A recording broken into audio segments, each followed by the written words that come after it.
తెగువ మగవారికే సొంతం కాదని తమలోనూ ఆ సత్తా ఉందని సింగరేణి వనితలు నిరూపిస్తున్నారు. 136 సుదీర్ఘ చరిత్ర కలిగిన సింగరేణిలో తొలి మహిళా రెస్క్యూ బృందంగా శిక్షణ తీసుకున్నారు. బొగ్గు బావిలోకి నీళ్లొచ్చినా, విషవాయువు కమ్మినా, ఎలాంటి విపత్కర పరిస్థితులు ఎదురైనా ఆపత్కాల సేవలందించేలా శిక్షణలో రాటుదేలారు.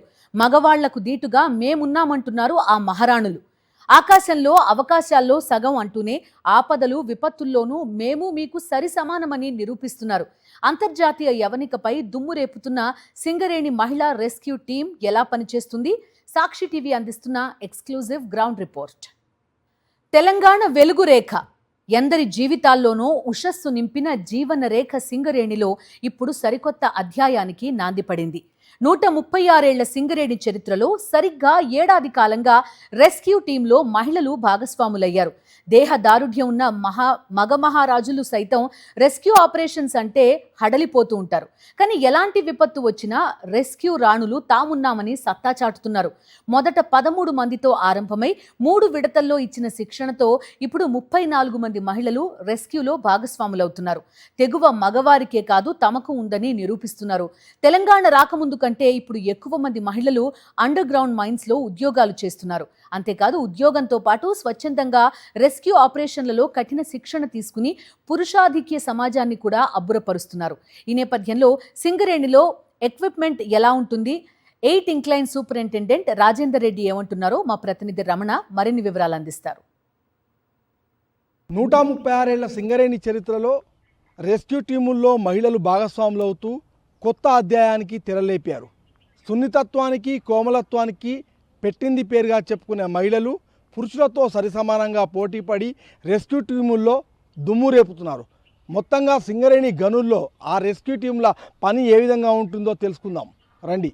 సింగరేణిలో మహిళా ప్రస్థానం ఇప్పుడు మొత్తంగా ఒక వాళ్ళ సాధికారతలో మరొక అడుగు ముందుకు పడిందని చెప్పుకోవచ్చు. ఈ క్రమంలో అసలు ఈ రెస్క్యూ ఆపరేషన్స్ ఏ విధంగా ఉంటాయి, రెస్క్యూ ఆపరేషన్స్లో ఎలాంటి పనిముట్లు ఉపయోగిస్తారు, ఒకసారి మనం చూసే ప్రయత్నం చేద్దాం. నేను ఇక్కడ మీకు చూపించే ప్రయత్నం చేస్తున్నాను. అదేవిధంగా సింగరేణికి సంబంధించిన అధికారులు ఒకసారి వారితో మాట్లాడడం. సార్, ఇక్కడ ఏమేమి ఉంటాయి, వాస్తవంగా వీటిని ఎట్లా ఉపయోగిస్తారు, వీటిని ఏ సమయాల్లో వాడుతుంటారు? గుడ్ మార్నింగ్ అండి, నా పేరు రాజేందర్ రెడ్డి. నేను సింగరేణి రెస్క్యూ సర్వీస్ యొక్క సూపరింటెండెంట్ని. ఇక్కడ మేము మా మైండ్లో ముఖ్యంగా ఈ రెస్క్యూర్స్ అనేది అండర్ గ్రౌండ్లో ఎవరైతే మనుషులు నార్మల్ బ్రీతింగ్ తీసిన వాళ్ళు పనిచేయరు, ఎక్కడైతే విషవాయువులు ఉంటాయో ఆ పరిస్థితుల్లో నార్మల్ వ్యక్తులు పనిచేయని చోట మేము రెస్క్యూ ట్రైనింగ్ పొందిన వ్యక్తులు మాత్రమే పనిచేస్తారు. అక్కడ పనిచేయాలంటే అక్కడ మనకు ఆక్సిజన్ అనేది ఉండదు. అలాంటి పరిస్థితుల్లో మనం బతకాలంటే మనకు ఆక్సిజన్ తప్పనిసరి. ఆ ఆక్సిజన్ కొరకు మనకు బ్రీతింగ్ అప్పటస్ అనే ఎక్విప్మెంట్ మనం వాడతాము. ఈ బ్రీతింగ్ అప్పటస్ వాడతాం. ఇది దాదాపు మనకు 4 గంటలు పనిచేస్తుంది. దీనిలో దీని నుంచే మనం శ్వాస తీసుకుంటాము, మళ్ళీ శ్వాస కూడా దీనిలోకి వదిలిపెడతాము. అలా మనకి ఇది మనము జీవించడానికి ఎంతైతే ఆక్సిజన్ అవసరం ఉంటుందో ఆ ఆక్సిజన్ మనకు ఈ అప్పడస్ ఇస్తుంది.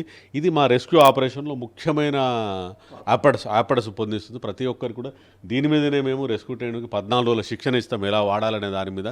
ఇది వేసుకోవడంలో ఇబ్బందులు ఉంటాయి. ఆ ఇబ్బందులు ఎలా అధిగమించాలి, దీన్ని ఎలా టెస్ట్ చేసుకోవాలి, ఎలా వేయాలి, వేసుకునేటప్పుడు ఎలాంటి ఇబ్బందులు, దాన్ని వేసుకొని పనిచేయాలి. దాదాపు ఇది 17 కేజీలు ఉంటుంది. మనం పనిచేసేటప్పుడు ఇది వేసుకొని మాత్రమే పనిచేయాలి. ఈ 17. మరి లేడీస్, ఇప్పుడు మహిళలు రెస్క్యూ చేసే క్రమంలో వాళ్ళు ఈ బరువు మోస్తారా? వాళ్ళు కూడా ఇదే బరువును మోయాలి, తప్పనిసరిగా మోయాల్సిందే. వాళ్ళు కూడా ఇది మోస్తున్నారు. మనం ట్రైనింగ్ ఇచ్చాము, ఇప్పుడు దాదాపు 34 మందికి ట్రైనింగ్ ఇచ్చాము. ఇదే ఎవరైతే అబ్బాయిలకు ఎలా అయితే శిక్షణ ఇచ్చామో అమ్మాయిలకు కూడా సేమ్ శిక్షణ ఇచ్చాము. సేమ్ ఎక్విప్మెంట్ అందరికీ, అమ్మాయిలకు అబ్బాయిలకు ఒకటే ఎక్విప్మెంట్ ఉంటుంది. అందరూ కూడా అదే చేసుకొని పనిచేయాలి. వాళ్ళంత దృఢ సంకల్పంతో మగవాళ్ళు పనిచేసినప్పుడు మేము ఎందుకు పని చేయకూడదు అనే ఉద్దేశంతో వాళ్ళు ఇచ్చారు. అబ్బాయిలతో సమానంగా వాళ్ళు కూడా కఠోర శిక్షణ పొందారు. ఏదైతే అప్పటి అబ్బాయిలు వాడుతున్నా అమ్మాయిలు కూడా అదే వాడుతున్నారు. సేమ్ ఎక్విప్మెంట్ వాళ్ళు కూడా వాడాల్సి ఉంటుంది. ఇదేంటంటే ఎవరైనా గ్యాస్లో పడిపోయినట్టయితే ఆ వ్యక్తికి ఆక్సిజన్ అందించే వీలుంటుంది. ఇందులో ఫేస్ మాస్క్ ఉంటుంది, దీనికి అటాచ్ చేసేసి, ఇది మెయిన్ యూనిట్ ఉంటుంది, దీనికి అటాచ్ చేసేసి మనం అతనికి ఆక్సిజన్ ఇచ్చేసి అతన్ని మేము స్ట్రెచ్చర్ మీద లోడ్ చేస్తాం. అంటే టీమ్తో పాటు మేము వెళ్ళేటప్పుడు ఒక స్ట్రెచ్చర్ కూడా తీసుకెళ్తాం. కొద్ది కాలంగా, ఒక ఏడాది కాలంగా ఇక్కడ మహిళా ఉద్యోగులు రెస్క్యూ ఆపరేషన్స్లో ఉన్నారు. మీరు సూపరింటెండెంట్గా ఉన్నారు. వాళ్ళ పనితీరును అబ్జర్వ్ చేసినప్పుడు మీకు ఏమనిపిస్తుంది? సాటిస్ఫాక్షన్గా ఉన్నారా? వాళ్ళు ఎంతైతే మగపిల్లలు ఎంతైతే ఉత్సాహంతో పనిచేసి ట్రైనింగ్ పొందారో అమ్మాయిలు కూడా అదే ఉత్సాహంతో అంతే శ్రద్ధతోని వాళ్ళు కూడా పనిచేశారు. మొత్తంగా మహిళల ప్రస్థానంలో సింగరేణి ఒక కొత్త అధ్యాయాన్ని లిఖిస్తున్న నేపథ్యంలో ఈ కొత్త అధ్యాయంలో మొత్తంగా పురుషులతో సరిసమానంగా పోటీపడి మహిళలు కూడా అదే స్థాయిలో రాణిస్తున్నారని చెప్పేసి ఇక్కడ అధికారులు చెప్తున్నారు. బొగ్గు బావిలోకి నీళ్లొచ్చినా, విషవాయువులు కమ్ముకొచ్చినా, ఎలాంటి విపత్కర పరిస్థితి ఎదురైనా ఆయా సేవల్లో రాటుదేలారు సింగరేణి మహిళా ఉద్యోగులు. 6 నెలల పాటు రెస్క్యూ ఆపరేషన్స్లో కఠోర శిక్షణ తీసుకున్నారు. ప్రతి నెల శిక్షణ, ఒక నమూనా రెస్క్యూ ఆపరేషన్ తప్పనిసరి. అలా సింగరేణిలో తర్ఫీదు పొంది జాతీయ, అంతర్జాతీయ స్థాయిలో ఇప్పుడు మహిళా ఉద్యోగులు రాణించడంపై Singareni rescue operations general manager Srinivasareddy ఏమంటున్నారో మా కరెస్పాండెంట్ రమణ వివరిస్తారు. ఇప్పటికే వివిధ ప్రాధాన్య రంగాల్లో అడుగుపెట్టిన మహిళలు ఇప్పుడు రెస్క్యూ టీముల్లో కూడా అడుగుపెట్టారు. ముఖ్యంగా సింగరేణిలో వాళ్ళ ప్రస్థానం అనేది ఒక కొత్త చరిత్రను సృష్టించిందని చెప్పుకోవచ్చు. ఈ క్రమంలో విదేశాల్లో కూడా వాళ్ళు మొత్తంగా సింగరేణి యొక్క పతాకాను రెపరెపలాడించి సింగరేణిలో ఒక కొత్త అధ్యాయాన్ని లిఖిస్తున్నారు. ఈ నేపథ్యంలో అసలు సింగరేణిలో మహిళా ఉద్యోగులు రెస్క్యూ టీముల్లోకి ఎప్పటి నుంచి ప్రారంభమైంది, తర్వాత వాళ్ళ ప్రస్థానం ఏ విధంగా ఉంది, రెస్క్యూ టీముల్లో వాళ్ళు పనితీరు ఏ విధంగా ఉంది, ఒకసారి మనతో పాటు రెస్క్యూ జనరల్ మేనేజర్ శ్రీనివాసరెడ్డి గారు ఉన్నారు, వారితో మాట్లాడాలి. సార్ చెప్పండి, ముఖ్యంగా మహిళలు ప్రస్థానము రెస్క్యూ టీములో తీసుకురావడానికి అసలు ఎట్లా ఈ బీజం పడింది, ముఖ్యంగా దీనికి యోచన ఎట్లా వచ్చింది సార్? ముందుగా మీకు ఈ విషయ రెస్క్యూ గురించి చెప్పే ముందు నేను ఒక విషయం చెప్పదలుచుకున్నాను. మొన్ననే జాంబియాలో మరి మా రెస్క్యూ టీము మరి ప్రథమ స్థానం లోపల నిలవడం జరిగింది. దీనిలో మహిళా ఉద్యోగుల నియామకాలు చాలా చురుకుగా జరుగుతున్నాయి.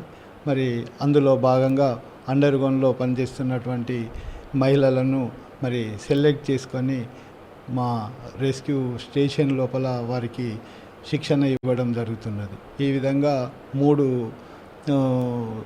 విడతలుగా 34 మందికి ఇప్పటి వరకు రెస్క్యూలో శిక్షణ ఇవ్వడం జరిగింది.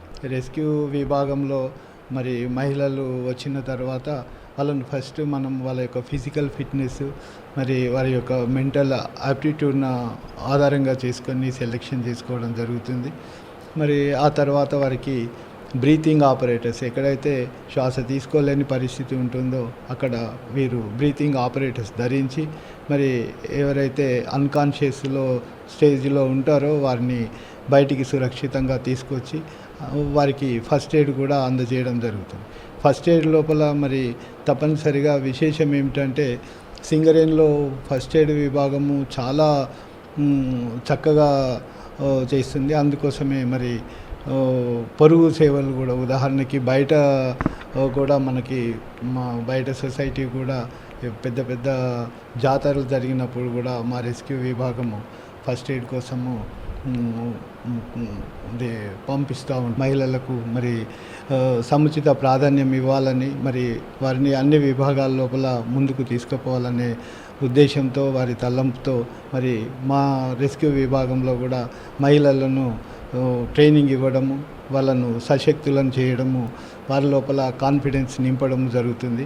మరి ఈ రెస్క్యూ ట్రైన్డ్ మహిళలు అంటే ప్రత్యేకంగా సొసైటీలో గౌరవం ఉంటుంది, ఒక స్టేటస్ ఉంటుంది. కనుక ఇతర మహిళలు కూడా వీరిని ఆదర్శంగా చేసుకొని అండర్ గ్రౌండ్లో పనిచేయడానికి ఇంకా ముందుకు వస్తున్నారు. మరి ప్రత్యేకంగా మహిళలు దాదాపుగా సర్ఫేస్ విభాగాల్లోనే పనిచేయడానికి ఇష్టపడతారు. కానీ ఈ రెస్క్యూ విభాగంలో మహిళలు చేరినప్పటి నుండి ఇతర మహిళలు కూడా మరి నన్ను సంప్రదించడం జరిగింది. రెస్క్యూలో మరి ఏ విధంగా మేము శిక్షణ పొందగలుగుతాము అని అడిగినప్పుడు మీరు తప్పనిసరిగా అండర్ గ్రౌండ్ ఎక్స్పీరియన్స్ ఉండాలి, కాబట్టి దానికి డిప్యుటేషన్లో కానీ ట్రాన్స్ఫర్తో కానీ అండర్ గ్రౌండ్లో పనిచేసినట్టయితే మీకు ఈ అవకాశం వస్తుందని చెప్పడం జరిగింది. రెస్క్యూ ఆపరేషన్ సంబంధించిన జిఎం శ్రీనివాసరెడ్డి చెప్తున్నారు. ఏం ప్రమాదం జరిగింది, ఎలా ముందే ఒక అంచనాతో రెస్క్యూకు వెళ్ళాలి, ఎవరైనా బాధితులుంటే ఎలాంటి ప్రాథమిక చికిత్స అందించాలి, వారిని ఎలా కాపాడాలి, అలాగే తమను తాము ఎలా కాపాడుకోవాలి, విపత్తులు సంభవించినప్పుడు ఎంత సమయంలో ఆ ప్రాంతంలో రెస్క్యూ టీమ్స్ ఉండేందుకు అవకాశం ఉంది, ఇలాంటి అన్ని అంశాల్లో తర్ఫీదు పొందిన మహిళా రెస్క్యూ టీం ఏమంటోంది? మా కరెస్పాండెంట్ రమణ మాటల్లో. సింగరేణి రెస్క్యూ టీంలో ఇప్పుడు 34 మంది పనిచేస్తున్నారు. ముఖ్యంగా వీళ్ళు ఎలాంటి విపత్తులు వచ్చినా కూడా ఆదుకోవడానికి సంసిద్ధంగా ఉన్నారు. మగవారికి మేమేం తక్కువ కాదంటే మొత్తంగా రెస్క్యూ టీముల్లో వీళ్ళు తమ సత్తా ఏంటో చాటుతున్నారు. ఈ క్రమంలో ఒకసారి మనం ఆ మహిళలతో మాట్లాడదాము, రెస్క్యూ టీంలో వాళ్ళ అనుభవాలు తెలుసుకుందాము. ముఖ్యంగా ఎంతకాలం నుంచి పనిచేస్తున్నారు, ఎట్లా ట్రైన్ అయ్యారు, ఒకసారి మాట్లాడదాం. మేడం, ఎప్పటి నుంచి పనిచేస్తున్నారు, ఎక్స్పీరియన్స్ ఎట్లా ఉంది? నేను సింగరేణిలో 2024 డిసెంబర్లో జాయిన్ అయ్యాను. జాయిన్ అయినాక ఒక 6 మంత్స్ తర్వాత లాస్ట్ ఇయర్ జూన్లో రెస్క్యూ ఇనిషియల్ ట్రైనింగ్ తీసుకున్నాను. అప్పటి నుంచి యాక్టివ్ రెస్క్యూ ట్రైనింగ్ పర్సన్ లాగా ఉన్నాను. ప్రతి నెల ట్రైనింగ్ ఉంటుందా? ఎలా ఉంటుంది దీని ప్రొసీజర్? మనకి ఇనిషియల్ ట్రైనింగ్ ఉంటుంది. ఆ తర్వాత ఎవ్రీ మంత్లీ వన్స్ రెస్క్యూ ప్రాక్టీస్కి పిలుస్తారు. రెస్క్యూ ప్రాక్టీస్ రోజు కూడా మాకు ఫస్ట్ ట్రైనింగ్ క్లాస్ ఇచ్చి అపారేటర్స్ గురించి మళ్ళీ రివిజన్ లాగా చేసుకొని మళ్ళీ అపారేటర్స్ అన్నీ అసెంబ్లింగ్ చేసుకొని అండర్ గ్రౌండ్ విజిట్కి వెళ్తాము. అక్కడ మళ్ళీ ప్రాక్టీస్ చేసుకొని వస్తామన్నమాట. ఇప్పుడు మహిళా ప్రాతినిధ్యాన్ని ఎట్లా చూస్తున్నారు? గత ఏడాది కాలంగా మహిళలు కూడా ఇందులో రాణించడాన్ని మీరు ఎట్లా చూస్తారు? బిఫోర్ అందరూ mail dominated society, mail dominated field అంటున్నారు, కానీ ఇప్పటివరకు మేము జాయిన్ అయ్యి ఆల్మోస్ట్ 1.5 ఇయర్ అవుతుంది. అండ్ రెస్క్యూలోకి వచ్చి ఆల్మోస్ట్ 1 ఇయర్ అవుతుంది. కానీ ఎక్కడా కూడా ఎలాంటి డామినెన్స్ చూడట్లేదు. అందరూ ఎంకరేజ్ చేస్తున్నారు, మాకు కూడా ఈక్వల్ ఆపర్చునిటీస్ ఇస్తున్నారు. జాబ్ వచ్చి ఓన్లీ జాబ్ పర్పసే కాకుండా రెస్క్యూకి కూడా మమ్మల్ని వెల్కమ్ చేశారు. ఇంట్రెస్ట్ ఉన్న వాళ్ళు వచ్చి రెస్క్యూలో జాయిన్ అవ్వడం, ప్రాక్టీస్ చేయడం ఇలాంటివి జరుగుతుంది. దీనిలో మీరు ఏం జాబ్ చేస్తుంటారు? ఈ రెస్క్యూ ఆపరేషన్స్ వైపు ఎట్లా మళ్ళారు? నేను ఇక్కడ సీనియర్ అండర్ మేనేజర్ని. నేను pre shift incharge LSG section Vakilpalli మైన్లో. అండ్ రెస్క్యూలో నాది ఫస్ట్ బ్యాచ్ ట్రైనింగ్ ఫీమేల్లో సింగరేణిలో. నేను ఇంట్రెస్ట్ కొద్దీ ఇప్పుడు ఒక మైనింగ్స్లో వర్క్ చేస్తున్నానంటే ఆ ఎన్విరాన్మెంట్ అనేది నార్మల్గా మనం బయట చూస్తున్నట్టుగా ఉండదు. సిచ్యువేషన్స్ అనేవి మన చేతుల్లో ఉండవు. సో మనం కళ్ళ ముందు ఒక ప్రాణం పోతుంటే మనం ఆ ప్రాణాన్ని కాపాడే అంత క్యాపబిలిటీ ఉండాలి. సో ఆ క్యాపబిలిటీ మనకి రెస్క్యూలో మాత్రమే మనం ఆ క్యాపబిలిటీ తెచ్చుకోగలం. అందుకనే నేను రెస్క్యూలో జాయిన్ అయ్యాను. అంటే వాస్తవంగా రెస్క్యూ అంటేనే దాంట్లోనే మనకు పేరులోనే విపత్తు అనేది ఉంది కదా. అలాంటి విపత్తుల్లో జనరల్గా మగవాళ్ళు చేయడానికి కూడా కొంత అటు ఇటు అవుతుంటారు, చాలామంది ఆ ఎబిలిటీ ఉండదు. కానీ మీరు మహిళలుగా ఇప్పుడు ఇందులో రాణించడాన్ని ఎట్లా ఇవ్వచ్చు? మీరైతే ఒక మహిళ ఏం చెప్తారు? ఇప్పుడు ఫస్ట్ మైన్స్లోనే అమ్మాయిలు లేదు. ఇదే ఫస్ట్ బ్యాచ్ సింగరేణిలో మైనింగ్లోనే. సో మైనింగ్ జాబే చేయలేదు అనుకున్నప్పుడు మేము వచ్చాము, మైన్స్ చేస్తున్నాము, ఒక షిఫ్ట్కి ఇన్ఛార్జ్ అయ్యాము, మ్యాన్ పవర్ని హ్యాండిల్ చేస్తున్నాం. సో అలాంటప్పుడు ఆ మ్యాన్ పవర్ని కాపాడుకునేంత కూడా మాకు ఉండాలి. మేము ఒక షిఫ్ట్లో చేస్తున్నాం అంతే. సో అది మేము రెస్క్యూలో కూడా ఒక మెంబర్గా ఉంటేనే అవన్నీ సాధ్యమవుతాయి మాకైనా. సో అందుకనే రెస్క్యూ అనేది అది ఫీమేల్ మేల్ రెండు అని కాదు. ఫిజికల్లీ ఎవరైనా కూడా మెంటల్లీ అండ్ ఫిజికల్లీ స్టేబుల్గా ఉంది క్యాపబిలిటీని ఎవరైనా గెయిన్ చేసుకోగలరు. సింగరేణి మైనింగ్ డిపార్ట్మెంట్తో పాటుగా బయట కూడా చాలా రెస్క్యూ ఆపరేషన్స్లో ముఖ్యంగా విపత్తుల్లో, విపత్కర పరిస్థితుల్లో టైమింగ్ అంటే ఒక సెన్స్ ఆఫ్ టైమింగ్తోని వీళ్ళు పనిచేస్తున్నారు, చాలామందిని కాపాడుతున్నారు. ముఖ్యంగా ఇటు అండర్ మైన్తో పాటుగా బయట ఏదైనా పెద్ద పెద్ద ప్రమాదాలు సంభవించినప్పుడు కూడా వీళ్ళు మేము ఉన్నామని చెప్పేసి ముందుకెళ్తున్నారు. ముఖ్యంగా వరదలు కావచ్చు, అదేవిధంగా అగ్ని ప్రమాదాలు కావచ్చు, ఎక్కడ చూసినా కూడా ఇప్పుడు ఈ మహిళలు కూడా భాగస్వాములయ్యి మొత్తంగా మహిళల యొక్క అంటే ఆకాశాల్లో అవకాశంలో సగం అని చెప్పేసి మహిళలు ఇప్పుడు సింగరేణి రెస్క్యూ ఆపరేషన్లో కూడా సత్తా చాటి మొత్తంగా సింగరేణి పేరు ప్రతిష్టలను నిలబెడుతున్నారు.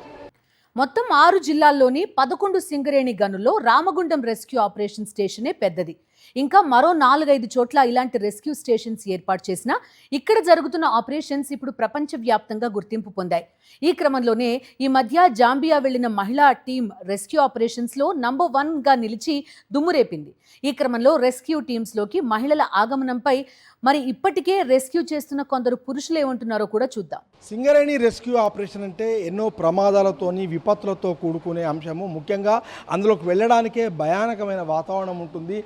ఒక్కొక్కసారి గ్యాస్ లీకేజ్ అయినప్పుడు అందులోంచి బయటపడడం చాలా కష్టంగా ఉంటుంది. అలాంటి పరిస్థితుల్లో అక్కడి నుంచి సురక్షితంగా బయటపడేసేందుకు టైమ్ ఆఫ్ సెన్స్తో అంటే ఒక మంచి సెన్స్ ఆఫ్ టైమింగ్తోని వీళ్ళు పనిచేయాల్సి ఉంటుంది. ఈ క్రమంలో 136 ఏళ్ల సింగరేణి చరిత్రలో ఇప్పటివరకు కూడా ఈ రెస్క్యూ ఆపరేషన్లో పురుషులే ఉంటూ వస్తున్నారు. ఈ క్రమంలో ఒక ఏడాది కాలంగా సింగరేణిలో మొత్తంగా మహిళా రెస్క్యూ టీమ్స్ కూడా పనిచేస్తున్నాయి. ఇప్పటికే ఆ సింగరేణిలో 34 మంది మహిళలు ఈ రెస్క్యూ టీంలో పనిచేస్తున్న నేపథ్యంలో వీళ్ళు ఈ రెస్క్యూ టీముల్లో పనిచేయడాన్ని పురుషులు ఏ విధంగా చూస్తున్నారు ఒకసారి మనం మాట్లాడే ప్రయత్నం చేద్దాము. అలా చెప్పండి, ముఖ్యంగా మీరు ఇప్పటికీ రెస్క్యూ టీమ్ ఆపరేషన్స్లో పనిచేస్తున్నారు, మీతో పాటు ఇప్పుడు మహిళలు కూడా భాగస్వాములు అవుతున్నారు. దీన్ని ఎట్లా చూస్తున్నారు? వెల్కమ్ చేస్తున్నారా? వాళ్ళ పనితీరును మీరు గమనించినప్పుడు మీకు ఏమనిపించింది? కోర్స్ మేము వాళ్ళని ఎప్పటి నుంచో వెల్కమ్ చేస్తున్నాము. ఇప్పుడు వాళ్ళు స్వయంగా వాళ్ళ ఇంట్రెస్ట్తోని 34 మెంబర్స్ సింగరేణిలో రెస్క్యూ టీంలో జాయిన్ అయ్యారు. సో వాళ్ళు మాకు ఈక్వల్గానే కాదు, ఇన్ఫ్యాక్ట్ వాళ్ళు మాకు కాంపిటీషన్గా ఉన్నారు. వాళ్ళు ఫిజికల్గాను మెంటల్గాను చాలా స్ట్రాంగ్గా ఉన్నారు. So we welcome them. అంటే జనరల్గా పురుషులే ఒక దేహదారుఢ్యం కానీ లేకుంటే కొంత మెడికల్గా ఫిట్గా లేనప్పుడు వాళ్ళనే రిజెక్ట్ చేసే అవకాశాలు ఎక్కువ ఉంటాయి. ఇలాంటి ఫీల్డ్లో మహిళలు వచ్చి రాణించడాన్ని ఎట్లా ఇస్తారు? మనకి ఫిజికల్ అనేది మెన్ ఉమెన్ కోర్స్ మెన్ అనేది జనరల్గా స్ట్రాంగ్ ఉంటారు. సో ఉమెన్ కూడా వాళ్ళకి పోటీగా వాళ్ళు ఫిజికల్ స్ట్రెంత్ వాళ్ళు బిల్డప్ చేసుకొని ఇనిషియల్ ట్రైనింగ్లో కానీ కాంపిటీషన్స్లో కానీ ఫిజికల్ స్ట్రెంత్ బిల్డప్ చేసుకొని వాళ్ళు ఎమర్జెన్సీస్లో పాల్గొనడం అనేది చాలా గొప్ప విషయం. దీన్ని నేను చాలా అభినందిస్తున్నాను. ఇది ముఖ్యంగా అంటే వాళ్ళతో సరిసమానంగా పోటీ పడుతున్న మహిళా టీంలను, రెస్క్యూ బృందాలను ఖచ్చితంగా వీళ్ళంతా కూడా ఇప్పుడు ఆహ్వానిస్తున్నారు, వెల్కమ్ చేస్తున్నామని చెప్తున్నారు. మొత్తంగా సింగరేణిలో ఒక కొత్త చరిత్రను మనం చూస్తున్నాము. ఈ క్రమంలో 34 మంది మహిళలు మేము పురుషులకు ఏమాత్రం తక్కువ కాదని చెప్పేసి రెస్క్యూ టీముల్లో, రెస్క్యూ పోటీల్లో పాల్గొంటూ ఒక సింగరేణికి సంబంధించి ఒక కీర్తి పతాకగా మారారు. ఇది ఒక సువర్ణ అధ్యాయంగా కూడా సింగరేణి ఇప్పుడు చూస్తున్న పరిస్థితి మనకు కనిపిస్తుంది. మొదట కేవలం 14 మందితో ప్రారంభమైన మహిళల రెస్క్యూ టీం సభ్యుల సంఖ్య ఇప్పుడు 34కు చేరుకుంది. ఈ మధ్య హైదరాబాద్లో జరిగిన కొన్ని ఫైర్ యాక్సిడెంట్స్తో సహా ఎస్ఎల్బీసీ వంటి చోట్ల సింగరేణి రెస్క్యూ టీమ్స్ ప్రదర్శించిన తెగువ ప్రశంసలు అందుకుంది. ఈ నేపథ్యంలో సింగరేణి చరిత్రలో ఇప్పుడు మహిళామణులు కూడా రెస్క్యూ ఆపరేషన్ చేసేందుకు నడుం బిగించడంతో సింగరేణి నూతన అధ్యాయాన్ని లిఖించింది. విపత్కర పరిస్థితుల్లో సమయస్ఫూర్తితో వ్యవహరించడం ఒక కళ. సో అలాంటి ప్రమాదాల్లో, విపత్తుల్లో ముఖ్యంగా సింగరేణి మహిళా రెస్క్యూ టీం ఇప్పుడు అద్భుతాలు సృష్టిస్తూ అంతర్జాతీయ స్థాయిలో కీర్తి పతాకాన్ని ఎగురవేస్తుంది. మరిన్ని అప్డేట్స్ కోసం ఛానల్ను సబ్స్క్రైబ్ చేయండి. నోటిఫికేషన్స్ కోసం బెల్ ఐకాన్ పై క్లిక్ చేయండి.